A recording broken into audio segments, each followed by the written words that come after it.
Yan, project update tayo sa Deka Homes Kutod. Ayan. Ayan, nabasag na natin yung yung bar counter natin diyan. May bar counter tayo. Dito ay napalitada na natin dito. Pinagdama natin ng manipis yan dahil makapal yan eh.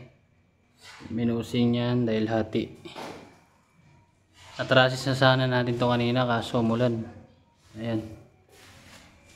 Ayan. Dito naman sa hagdan, natakpan na natin ng Hardiplex. Ayan, na-cover na natin.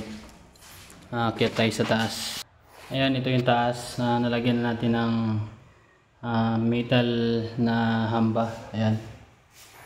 Metal yung ginamit natin para hindi anayin. Ayan, ito lang kwarto. Ayan, malapit na. Bukas matakpan na yun lahat. Bukas.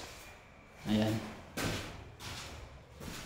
Tapos ito, magkakaroon tayo ng sandalier dyan. Ayan. Tapos dito, may cabinet tayo dyan, yung bakante na yan. Lagyan natin ng tubular dyan.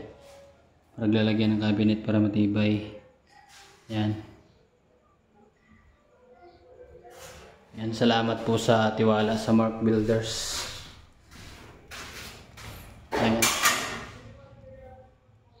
Yun lang po ang aking update sa ginawa natin sa Block 50 row house unit. Bye bye.